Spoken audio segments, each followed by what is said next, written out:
Hello नमस्कार साथियों, जय हिंद। आप सभी का स्वागत है एक बार फिर यूट्यूब के online platform study for GK में। और आज के इस वीडियो में जैसा कि आप देख पा रहे होंगे, मध्य प्रदेश की जनजातियों से बनने वाले तमाम प्रश्नों की चर्चा करेंगे इस वीडियो में, जो एग्जाम के नज़रिए से काफ़ी महत्वपूर्ण है। तो आप लोग वीडियो के अंत तक जरूर रहिएगा।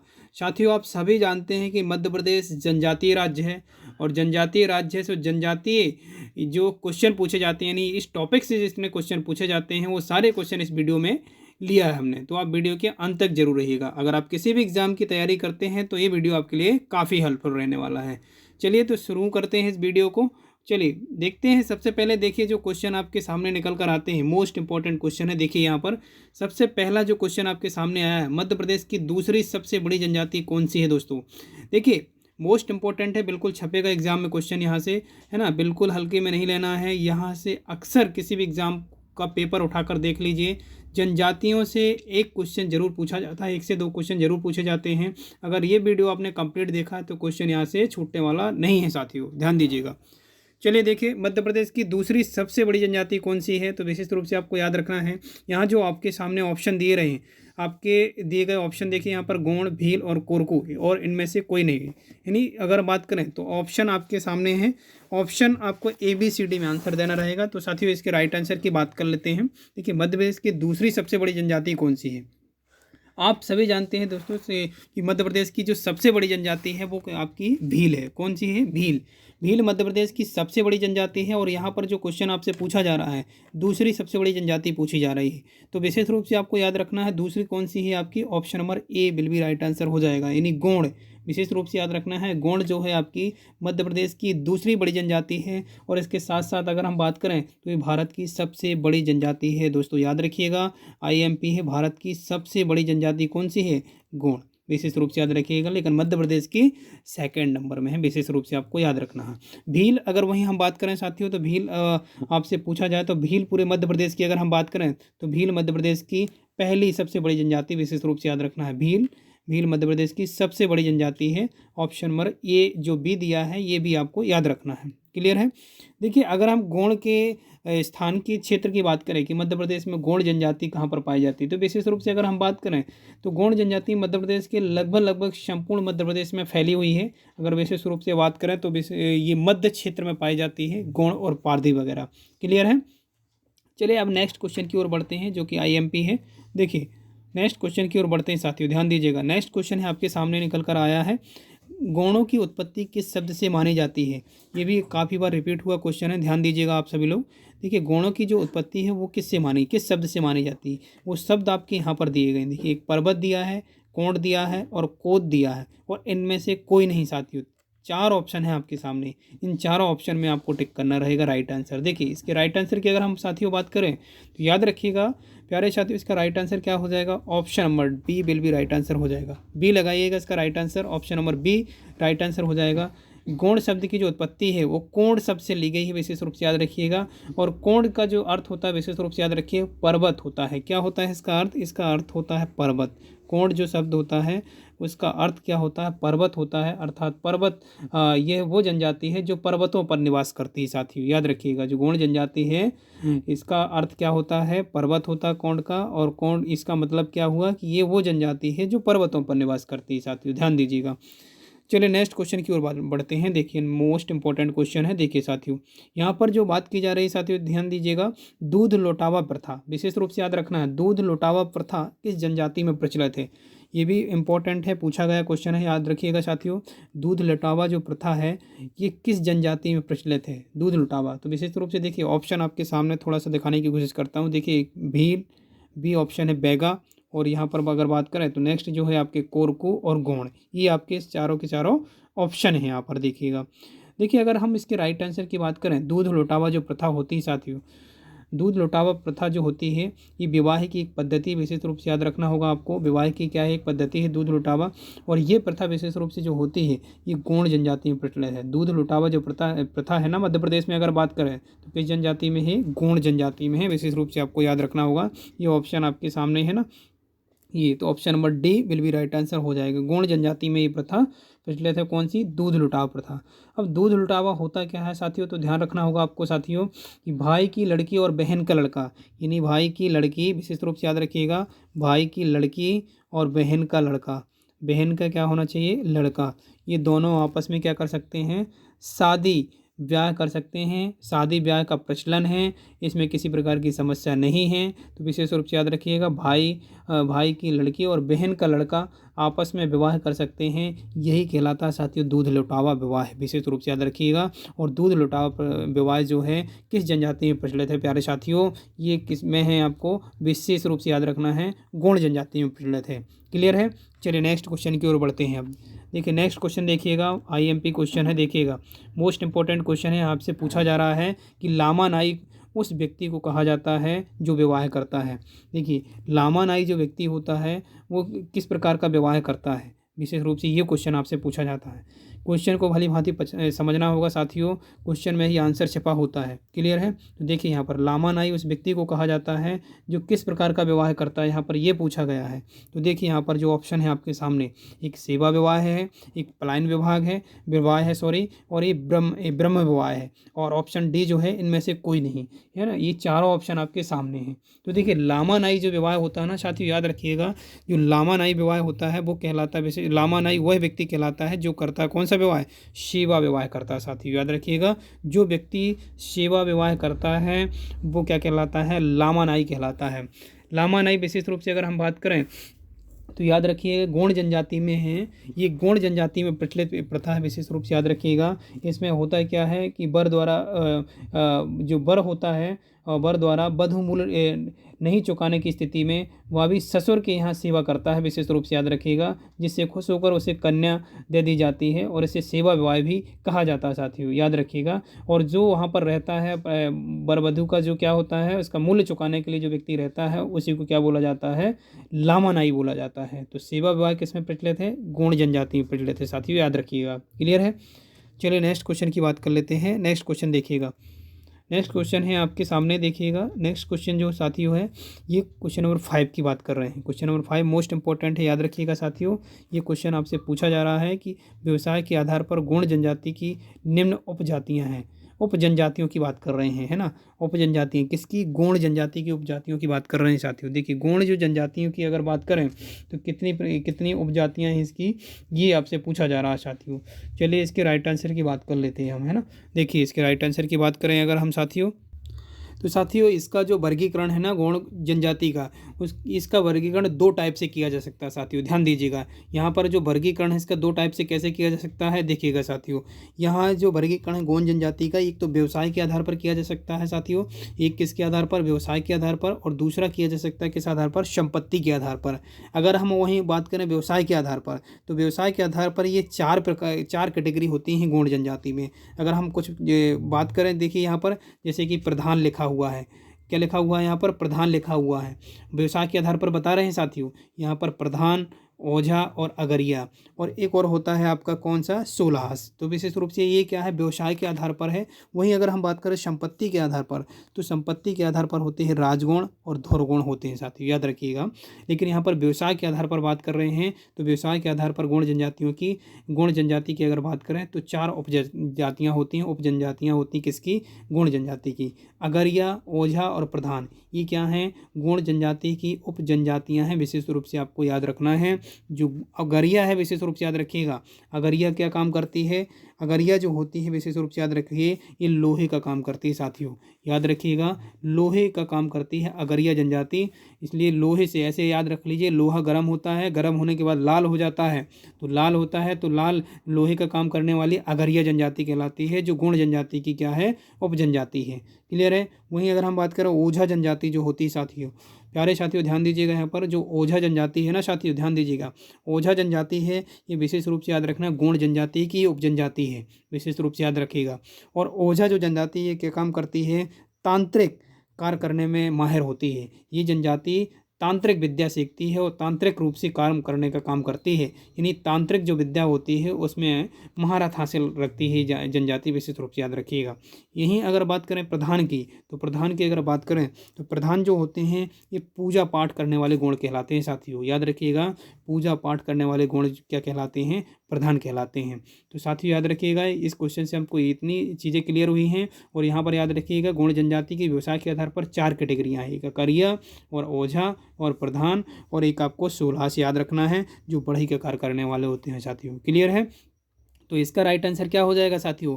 प्यारे साथियों ध्यान दीजिएगा, इसका राइट आंसर हो जाएगा option number D will be right answer हो जाएगा। उपरोक्त सभी इसका राइट आंसर लगाइए आप सभी लोग। क्लियर है? चलिए नेक्स्ट क्वेश्चन की ओर बढ़ते हैं। नेक्स्ट क्वेश्चन देखिएगा साथियों, नेक्स्ट क्वेश्चन नंबर 6 में चलते हैं। क्वेश्चन नंबर 6 आपसे क्या पूछा जा रहा है देख लीजिए। यहाँ पर क्वेश्चन नंबर जो 6 है ये देखिएगा, क्वेश्चन नंबर जो 6 है ये देखिए। 6 नंबर जो पूछा जा रहा है, भीलों के निवास को क्या कहा जाता है? भीलों के निवास, जी हाँ, भील वही जनजाति जो मध्य प्रदेश की सबसे पहली जनजाति यानी सबसे बड़ी जनजाति है जो मध्य प्रदेश की भील जनजाति, वो सेकंड नंबर में आती है आपकी गोंड। जहाँ पर भील रहती है, भीलों के निवास स्थान को क्या बोलते हैं, ये आपसे सिंपल पूछा जा रहा है साथियों, याद रखिएगा। यहाँ पर अगर भीलों के निवास स्थान की बात करें तो ऑप्शन आपके सामने देखिए थोड़ा सा। एक तो कुफू है, विशेष रूप से याद रखिएगा। भीलों के स्थान को क्या कहा जाता है, यहाँ पर देखिए ऑप्शन जो आपके हैं, तो देखिए यहाँ पर कुफूल दिया है, और नेक्स्ट जो दिया है आपका तपड़ा दिया है, और नेक्स्ट दिया है सी नंबर फाल्या दिया है। तो देखिए साथियों, इसकी राइट आंसर की अगर हम बात करें तो इसका राइट आंसर क्या हो जाएगा? Option number C will be right answer लगाइएगा, इसका सी इसका राइट आंसर हो जाएगा साथियों। देखिए भीलों के निवास स्थान को फाल्या कहते हैं। मोस्ट इंपॉर्टेंट क्वेश्चन है, ये पूछा गया एग्जाम में, आपको याद रखना होगा साथियों। याद रखिएगा, भील जनजाति के जो लोग होते हैं घरों के बड़े बड़े आकार में अगर बात करें आकार में रहते हैं और खुले घर बनाते हैं। ये कैसे घर बनाते हैं? खुले घर बनाते हैं। और भील जनजाति के जो निवास स्थान होता है उसको क्या बोलते हैं? फाल्या बोलते हैं साथियों, याद रखिएगा।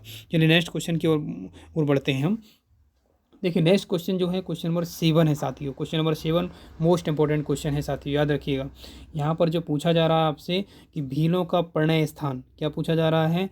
भीलों का प्रणय स्थान क्या कहलाता है साथियों? भीलों का प्रणय स्थान क्या कहलाता है, ये पूछा जा रहा है साथियों। ध्यान दीजिएगा, क्वेश्चन नंबर 7 IMP है, डबल स्टार लगा लीजिए इसमें। देखिए भीलों का जो प्रणय स्थान मतलब पर्व की बात कर रहे हैं, भीलों का जो प्रमुख जो पर्व होता है वो क्या कहलाता है? देखिए भीलों के अगर पर्व की अगर हम बात करें तो भील जनजाति मध्य प्रदेश की सबसे बड़ी जनजाति है, आपको याद रखना होगा। और भीलों में आपका सभी जो आपका विवाह और एक उत्सव होता है जिसे आप भगोरिया के रूप में जानते हैं। क्या होता है? भगोरिया। अगर हम बात करें तो ये option number A will be right answer हो जाएगा। क्या हो जाएगा इसका? ऑप्शन नंबर ए लगाइए सभी लोग आंसर, भगोरिया। भगोरिया भीलों का एक प्रमुख पर्व है, विशेष रूप से याद रखिएगा। और ये एक विवाह की पद्धति भी है साथियों।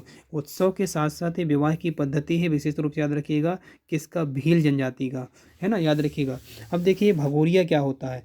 भगोरिया विशेष रूप से आपको याद रखना होगा, ये भीलों का एक क्या है? प्रमुख त्यौहार है जो मध्य प्रदेश के कहाँ पर आयोजित किया जाता है? लगभग अगर प्रमुख रूप से बात करें तो मध्य प्रदेश के झाबुआ जिले में प्रतिवर्ष आयोजित किया जाता है।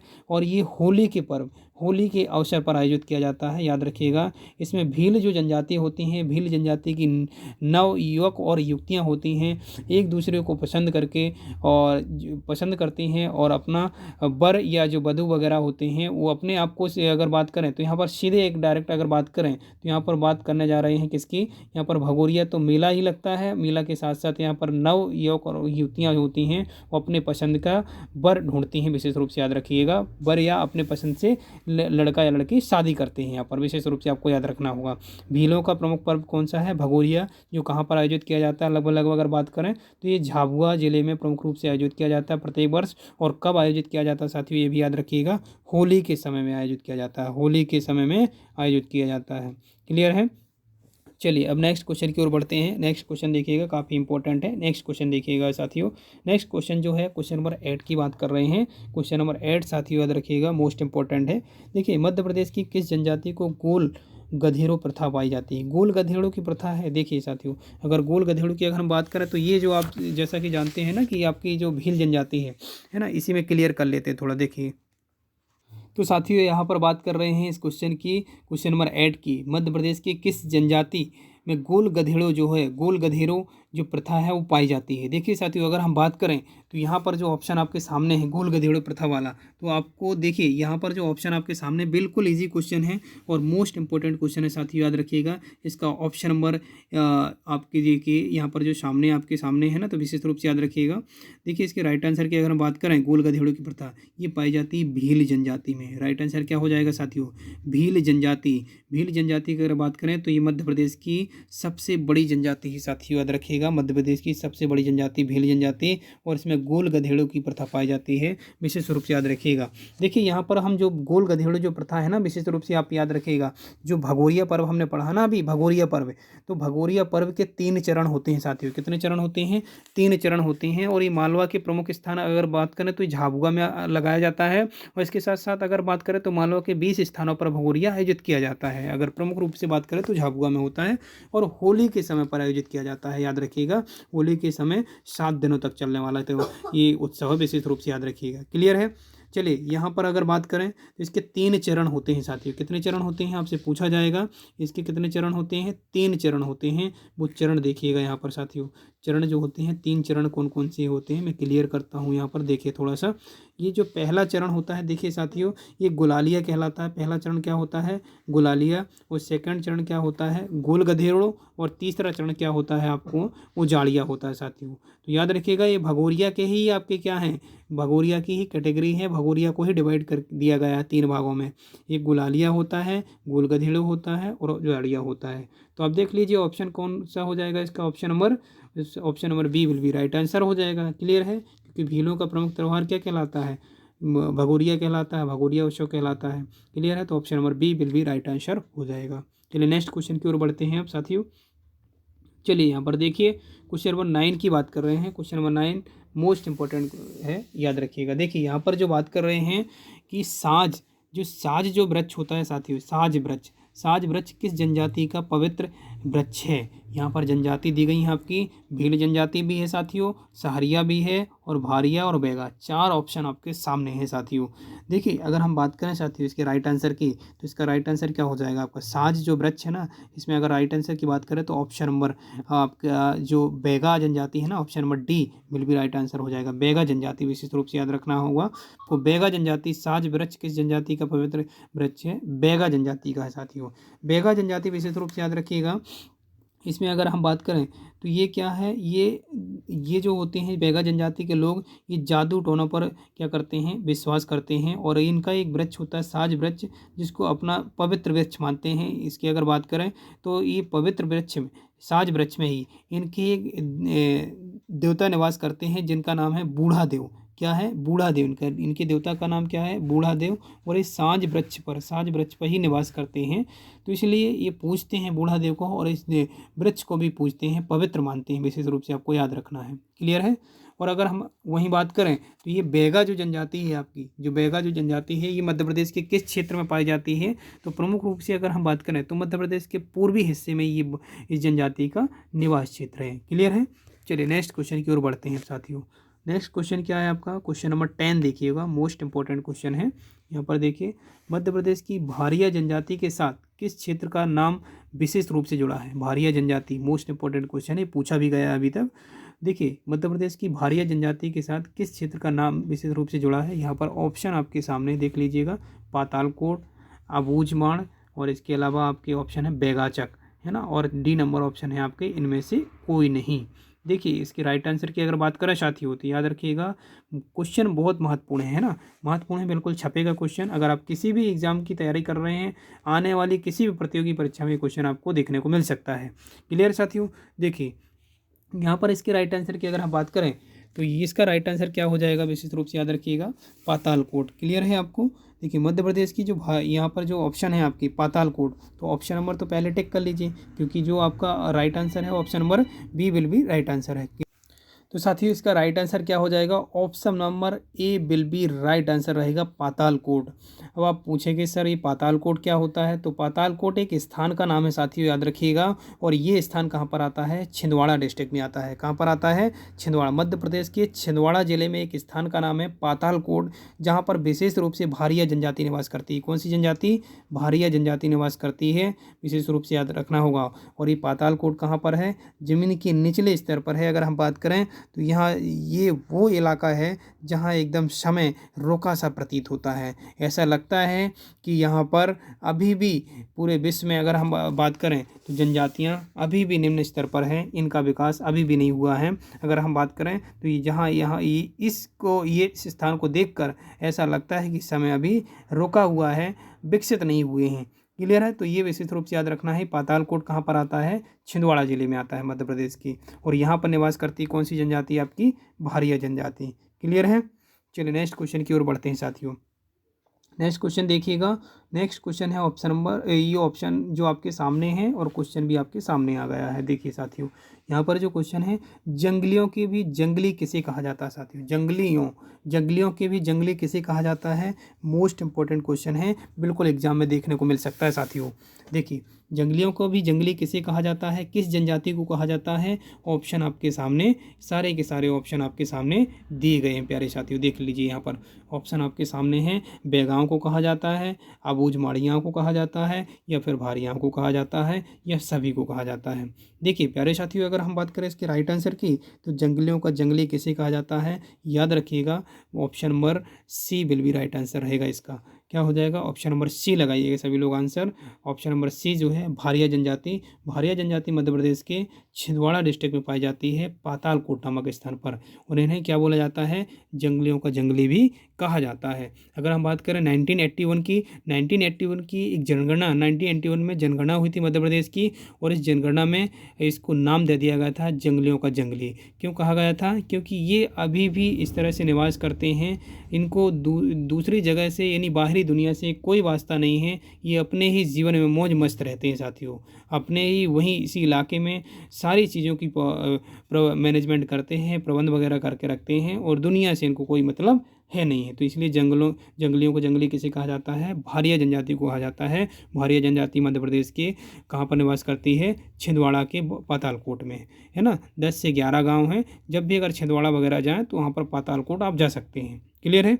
चलिए नेक्स्ट क्वेश्चन की बात कर लेते हैं। नेक्स्ट क्वेश्चन देखिएगा प्यारे साथियों।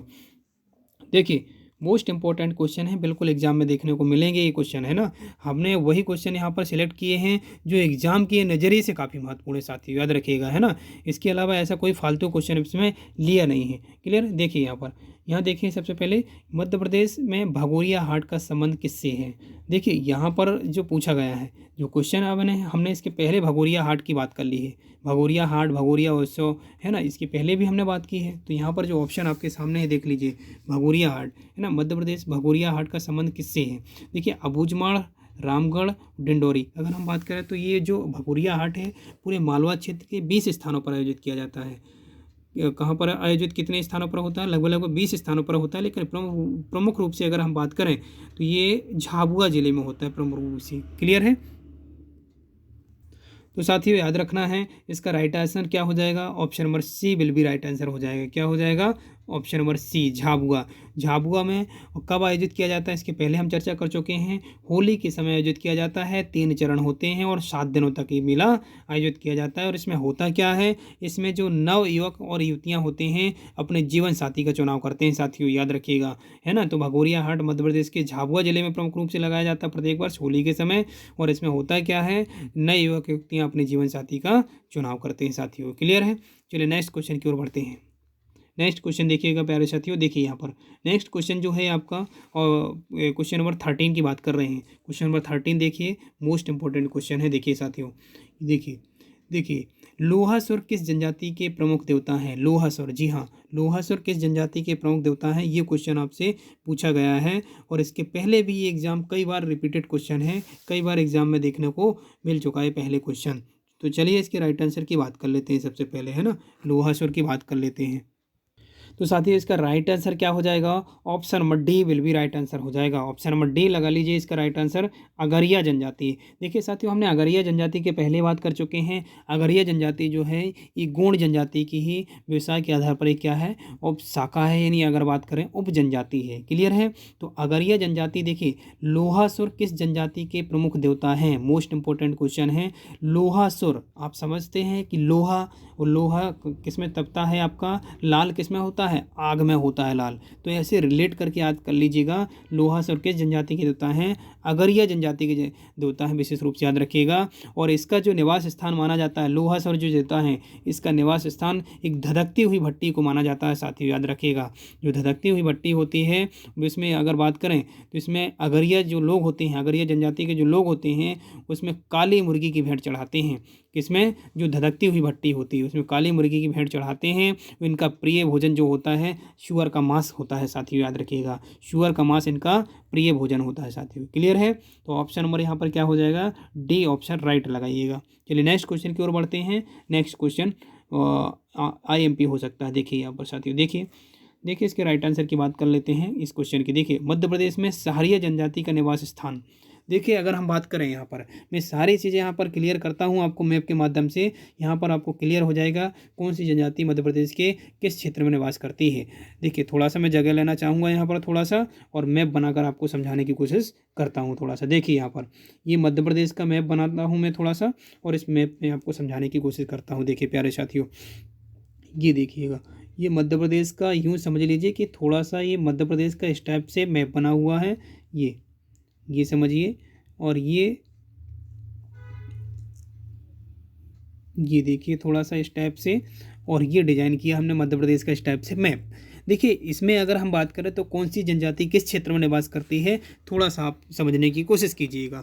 चलिए देखिए यहाँ पर अगर हम बात करें तो मध्य प्रदेश का ये उत्तरी पार्ट है। आप साथी सभी जानते हैं कि मध्य प्रदेश के उत्तरी जिले भिंड मुरैना वाले कहलाते हैं, सभी जानते हैं। तो याद रखिएगा मध्य प्रदेश के उत्तरी क्षेत्र में बात करें तो सहारिया जनजाति निवास करती है। इस क्षेत्र में कौन सी जनजाति, थोड़ा सा देखिए क्लियर करता हूँ थोड़ा सा, है ना। यहाँ पर देखिए, यहाँ पर अगर बात करूँ तो देखिए यहाँ पर अगर बात की जाए तो साथियों याद रखिएगा ये जो सहारिया जनजाति है मध्य प्रदेश के उत्तरी क्षेत्र में निवास करती है। कौन से क्षेत्र में? सहारिया जनजाति उत्तरी क्षेत्र में निवास करती है। इसके अलावा साथ में अगर बात करें तो खेरवार जनजाति, सौर जनजाति, ये सारी जनजातियां मध्य प्रदेश के उत्तरी क्षेत्र में निवास करती हैं। क्लियर है?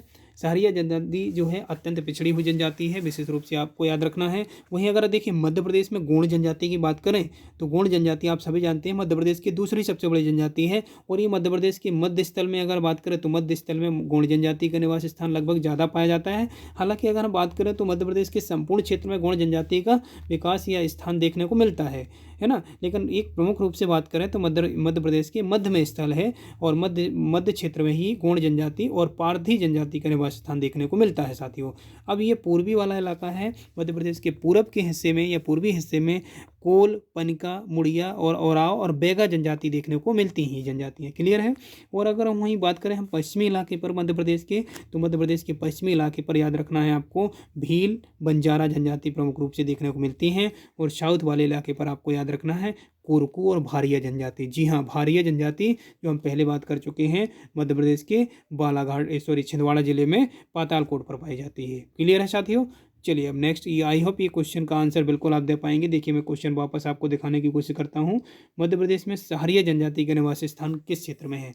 तो बताइए मध्य प्रदेश में सहारिया जनजाति का निवास स्थान किस क्षेत्र में है? आप बिल्कुल आंसर दे पाएंगे क्योंकि हमको क्लियर हो गया है। तो मध्य प्रदेश में जो सहारिया जनजाति है मध्य प्रदेश के, देखिए यहाँ पर उत्तरी वाला क्षेत्र दिख रहा है, उत्तर पश्चिमी वाला क्षेत्र देख लीजिए, उत्तर पश्चिम वाले इलाके पर इसका राइट आंसर लगा लीजिए। तो साथियों यहाँ पर उत्तर तो है नहीं है लेकिन उत्तर पश्चिम है, तो इसका राइट आंसर क्या हो जाएगा? Option number B will be right answer हो जाएगा। क्लियर है सभी को? देखिए इसका राइट आंसर क्या हो जाएगा? Option number B will be right answer लगाइएगा इसका राइट आंसर। चलिए नेक्स्ट क्वेश्चन की ओर बढ़ते हैं साथियों। नेक्स्ट क्वेश्चन देखिएगा, है ना। नेक्स्ट क्वेश्चन IMP हो सकता है आपके लिए। नेक्स्ट क्वेश्चन देखिएगा। नेक्स्ट क्वेश्चन जो आपसे पूछा जा रहा है ये क्वेश्चन देख लीजिए सभी लोग। देखिए इसमें जो आपसे पूछा जा रहा है बूढ़ा देव मध्य प्रदेश की किस जनजाति के प्रमुख देवता है? साथियों जी हाँ, बूढ़ा देव की बात कर रहे हैं। तो बूढ़ा देव देवता है और ये काफ़ी बार एग्जाम में पूछा भी गया अभी तक, है ना। बूढ़ा देव मध्य प्रदेश की किस जनजाति के प्रमुख देवता हैं? देखिए यहाँ पर ऑप्शन आपके सामने दिए गए हैं। एक तो आपके क्या हैं? कोल, भिलाला और भील और बैगा। ये आपके सामने ऑप्शन दिए गए हैं साथियों। बूढ़ादेव मध्य प्रदेश में किस जनजाति के प्रमुख देवता के रूप में जाने जाते हैं? तो देखिए यहाँ पर, देखिए साथियों इसके राइट आंसर की अगर हम बात करें तो याद रखिएगा इसका राइट आंसर क्या हो जाएगा? Option number D will be right answer हो जाएगा। डी लगाइएगा सभी लोग, ऑप्शन नंबर डी इसका राइट आंसर हो जाएगा, बैगा जनजाति। जी हाँ, बैगा जनजाति मध्य प्रदेश की एक पिछड़ी हुई जनजाति है, विशेष रूप से याद रखिए। इसके पहले हमने चर्चा की है, जो बैगा जनजाति है जो साज वृक्ष को पवित्र मानती है। किस वृक्ष को? साज वृक्ष को पवित्र मानती है। साज, जी हाँ, साज वृक्ष। और साज वृक्ष में ही विशेष रूप से याद रखिएगा बूढ़ादेव इनके प्रमुख देवताओं का निवास माना जाता है, याद रखिएगा। और बूढ़ादेव जो देवता हैं इनके फेमस देवता हैं और इन्हें ये मुर्गी और नारियल और मदरा चढ़ाते हैं, विशेष रूप से याद रखिएगा, इनको प्रसन्न करने के लिए। क्लियर है? चलिए नेक्स्ट क्वेश्चन की ओर बढ़ते हैं हम। देखिए नेक्स्ट क्वेश्चन देखिएगा साथियों। नेक्स्ट क्वेश्चन की अगर हम बात करें तो IMP क्वेश्चन है, देखिएगा। मध्य प्रदेश में भगोरिया हाट का संबंध, ये तो हमने ऑलरेडी कर लिया है, तो याद रखिएगा ये झाबुआ है ना, और ये क्वेश्चन रिपीटेड हो चुका है, इसका झाबुआ क्लियर करिएगा। चलिए नेक्स्ट क्वेश्चन की ओर बढ़ते हैं हम, देखिएगा। नेक्स्ट क्वेश्चन देखिएगा, मध्य प्रदेश में हलवा जनजाति, IMP लगाइएगा, है ना, डबल स्टार लगा लीजिए, हलवा जनजाति। जी हाँ, मध्य प्रदेश आप सभी जानते हैं कि मध्य प्रदेश को जनजातीय राज्य कहा जाता है। मध्य प्रदेश में बहुत सारी जनजातियाँ पाई जाती हैं, तो याद रखिएगा मध्य प्रदेश में हलवा जनजाति कहाँ पाई जाती है? तो देखिए यहाँ पर ऑप्शन आपके सामने हैं, निमाड़ और इसके अलावा बालाघाट, जबलपुर, विंध्य क्षेत्र। तो देखिए इसके राइट आंसर की अगर बात की जाए साथियों तो याद रखिएगा ऑप्शन नंबर, देखिए यहाँ पर इसके राइट आंसर की बात करें तो बालाघाट इसका राइट आंसर हो जाएगा साथियों, बालाघाट। जी हाँ, बालाघाट में कौन सी जनजाति पाई जाती है? हलवा जनजाति पाई जाती है। हलवा जनजाति मध्य प्रदेश के बालाघाट जिले में पाई जाती है, विशेष रूप से याद रखिए। जबकि निवाड़ में अगर बात करें तो निवाड़ में कौन सी जनजाति पाई जाती है? बंजारा जनजाति पाई जाती है। और याद रखिएगा जो जबलपुर इलाका है ना, ये आप जबलपुर वाला इलाका देख पा रहे हैं, ये वाला जबलपुर वाला जो इलाका है ना, इसमें माड़िया जनजाति पाई जाती है। और विंध्य क्षेत्र में आपको पता ही है खेरवार जनजाति का निवास स्थान पाया जाता है। क्लियर है? चलिए नेक्स्ट क्वेश्चन की ओर बढ़ते हैं साथियों। नेक्स्ट क्वेश्चन देखिएगा। नेक्स्ट क्वेश्चन देखिए, मोस्ट इंपॉर्टेंट क्वेश्चन है। देखिए साथियों याद रखिएगा, बैगा पुस्तक के रचयिता कौन है? देखिए ये बिल्कुल हल्के में क्वेश्चन नहीं लेना है, ये क्वेश्चन बिल्कुल पूछे गए क्वेश्चन है, याद रखिएगा साथियों। बैगा पुस्तक के रचयिता कौन है? बैगा पुस्तक के रचयिता, बा से बैगा याद रखना है। और याद रखिएगा बैगा पुस्तक के रचयिता कौन है? बैरियर एल्विन है, विशेष रूप से याद रखिएगा। एक इतिहासकार हैं और इन्होंने ही लिखा है, विशेष रूप से याद रखिएगा, बैरियर एल्विन नामक पुस्तक लिखी है, जो बैगा पुस्तक के रचयिता माने जाते हैं। क्लियर है? बैगा पुस्तक के रचयिता कौन है, किन्होंने लिखा है? बैरियर एल्विन ने लिखा, सॉरी माफ़ी चाहेंगे। बैगा पुस्तक के रचयिता कौन है, इनका नाम याद रखना है, बैरियर एल्विन। क्लियर है? तो option number A will be right answer हो जाएगा। चलिए नेक्स्ट क्वेश्चन की ओर बढ़ते हैं साथियों। नेक्स्ट क्वेश्चन देखिएगा, मध्य प्रदेश की कौन सी जनजाति कबीरपंथी जनजाति के रूप में जानी जाती है? ऐसी कौन सी जनजाति है जो कबीरपंथी के रूप में जानी जाती है साथियों? याद रखिएगा कबीरपंथी रूप, है ना। तो कबीरपंथी किस जनजाति को कहा जाता है, ये देख लीजिए। देखिए इसके राइट आंसर की बात कर लेते हैं साथियों, है ना। कबीरपंथी, इसके राइट आंसर क्या हो जाएगा? देखिए ऑप्शन आपके सामने है, बंजारा, पारधी या फिर पनिका, है ना। तो याद रखिएगा पनिका जो जनजाति है, याद रखिएगा प्यारे साथियों, पनिका जनजाति जो है ये कबीरपंथी के रूप में जानी जाती है। जी हाँ, कबीरपंथी के रूप में जानी जाती है पनिका जनजाति है। इसकी अगर प्रमुख रूप से बात करें तो ये किस क्षेत्र में पाई जाती है? पनिका मध्य प्रदेश में ही, इसके साथ साथ अगर छत्तीसगढ़ के विंध्य क्षेत्र में पाई जाती है। हालांकि विंध्य क्षेत्र का विस्तार मध्य प्रदेश में ही देखने को मिलता है, तो मध्य प्रदेश के विंध्य क्षेत्र में विशेष रूप से पाई जाती है। जैसे कि अगर बात करें सीधी, शहडोल में विशेष रूप से ये पाई जाती है। क्लियर है? और ये जो कबीरपंथी हैं ये कबीराहा भी कहलाते हैं, विशेष रूप से याद रखिएगा। जबकि बंजारा सिख धर्म से प्रभावित होते हैं, जो बंजारा जो होते हैं वो सिख धर्म को मानते हैं। ये बंजारा देख पा रहे हो ना, ये वाले।